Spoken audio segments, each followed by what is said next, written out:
नमस्कार। आज की जो मेरी कविता है उसका नाम है सांख्य योग, ज्ञान और विज्ञान। तो आइए सुने कविता।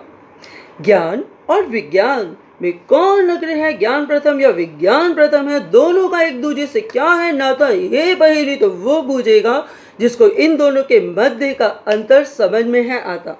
सुनो, अनुभव से जो प्राप्त हो वो ज्ञान, प्रयोग से जो प्राप्त हो वो विज्ञान। जो अव्यक्त है वो ज्ञान, जो व्यक्त है वो विज्ञान। अव्यक्त अर्थात अप्रकट, अदृश्य आत्म तत्व का ज्ञान हमें सांख्य योग कराता है। हाँ, सांख्य योग पर ही केंद्रित है ज्ञान, और प्रकट वस्तुओं पर प्रयोग को विज्ञान माना जाता है। सांख्य दर्शन के प्रवर्तक महर्षि कपिल जाने जाते हैं। वो भगवान श्री विष्णु के छठे अवतार माने जाते हैं, किंतु सांख्य दर्शन की रचना श्री विष्णु के 8वें अवतार श्री कृष्ण द्वारा अर्जुन को कुरुक्षेत्र रणभूमि में उपदेश में दी गई, और इसके साथ प्रत्येक जीव में आत्म तत्व है अष्टांग योग द्वारा स्थिरता प्रदान की गई।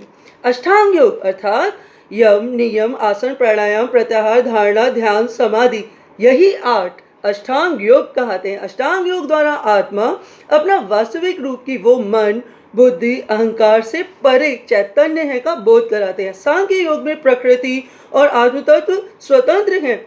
इन दोनों के योग में बुद्धि और प्रकृति के योग से मन का ये मान लेना कि वो तन है, आत्म तत्व को रस भोग में लीन भवसागर में घुमाता है। सांख्य दर्शन हमें आत्मा के 25 तत्व, पुरुष, प्रकृति, महत, अहंकार, 5 तन मात्रा, 5 महाभूत, 5 ज्ञानेंद्रिया, 5 कर्मेंद्रिया, उभेंद्रिय का बोध कराती है। कर्मों से गिर जाओ तो मनुष्य तन नहीं मिल पाता है। 84 लाख योनियों में आत्म तत्व कभी जड़ कभी चेतन में भटक जाता है। याद रखो, प्रकृति में केवल पंच तत्व विराजमान है। मनुष्य में आत्म तत्व ही शव को शिव, शिव को शव के चक्र में जीवन चलायमान है। तो सांख्य योग हमें आत्मा के 25 तत्व और देह के पंच तत्व का बोध कराता है। सब जीवों में, पशु पक्षियों में आत्मा है, इसका साक्षात्कार ज्ञान कराता है। ज्ञान हमें न केवल पंच तत्व का बोध, चर अचर जड़ चेतन, वेद पुराण शास्त्र नादि और अनंत का बोध कराता है। सुनो, तुम नेत्र मूंद लो किंतु आत्म तत्व तुम्हें प्रकाशित स्वप्न दिखाता है ना। आत्म तत्व को स्मरण रहती शिक्षा भी ज्ञान स्वयं जागृत हो जाता है। स्मरण करो डाकू रत्नाकर को, जो ज्ञान पाकर रामायण के रचनाकार वाल्मीकि बन जाते हैं। स्मरण करो सिद्धार्थ को, जो ज्ञान पाने के बाद प्रसिद्ध गौतम बुद्ध के नाम से जाने जाते हैं। नरेंद्र दत्त को, नरेंद्र नाथ दत्त स्वामी विवेकानंद बन जाते हैं। ज्ञान के तो ऐसे अनेकों अनेक उदाहरण हम पाते हैं। और विज्ञान का अर्थ है विशेष ज्ञान अथवा विचार, अवलोकन, अध्ययन, प्रयोग विज्ञान कहता है। विज्ञान प्रकृति में उपस्थित किसी वस्तु विशेष की विस्तृत जानकारी का बोध कराता है। विज्ञान की उपलब्धियां वायुयान, गाड़ियां, रेलगाड़ियां, पक्की सड़कें, मकान, नदियों पर बांध, सुगम संचार, परमाणु बम, हथियार विज्ञान के आविष्कार कहलाते हैं। विज्ञान के यदि अनगिनत लाभ हैं तो हानि भी है। ज्ञान के तो केवल लाभ ही लाभ सुनने में आते हैं। ज्ञान में, पुराणों में जो जानकारी पहले से उपलब्ध है, जैसे नवगंगा, सूर्य और धरती की दूरी, सूर्य मंडल और जीवित जीवों में आत्म तत्व, विज्ञान आत्म तत्व को जान ही ना पाया है। विज्ञान अभिज्ञता देह के अंगों की तो देता है, किंतु शरीर में वो आत्म तत्व की सत्ता तक पहुंच ही ना पाया है। विज्ञान के लिए गंगा नदी, गंगा पानी है। ज्ञान के लिए गंगा देव नदी, स्वर्ग से जल पृथ्वी पर अमृत है। विज्ञान के लिए धरती ग्रह है, पंच तत्व वाली है। ज्ञान के लिए धरती माता है, जो अन्न, जल, मेवा, फल, अन्नपूर्णा कहलाती है। विज्ञान के लिए पक्षी का अंडा भोजन है, पशु मांस भी भोजन है। मुर्गा, मछली, बकरी, पशुपालन, खेती बाड़ी है। मूक निर्दोष जीवों के प्रति असंवेदना, निर्दयता विज्ञान ने बढ़ा दी है।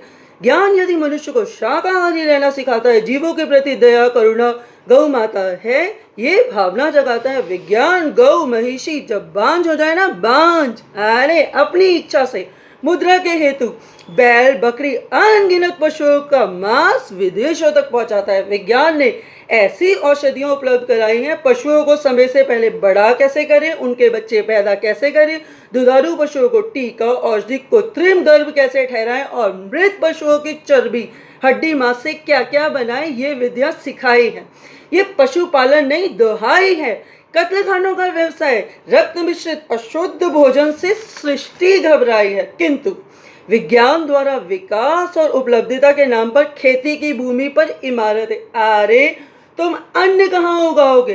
कम समय में टीके द्वारा जल्दी बढ़ता जीव बिलखते पशु को काट कर खाओगे।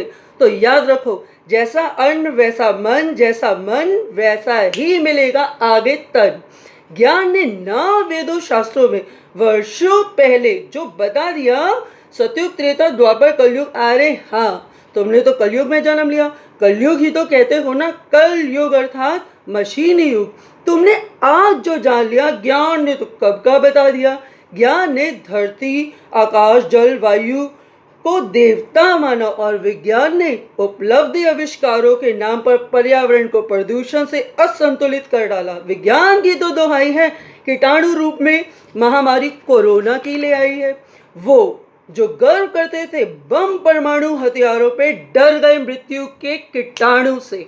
सुनो, ज्ञान हमें न केवल आत्मज्ञान अपितु आत्म तत्व कभी न मरता है, वो आता जाता रहता है, सिखाता है। किंतु विज्ञान यदि आत्मा को, ईश्वर को नहीं मानता, किंतु अंत में तो वो भी गंगा में ही बहता है।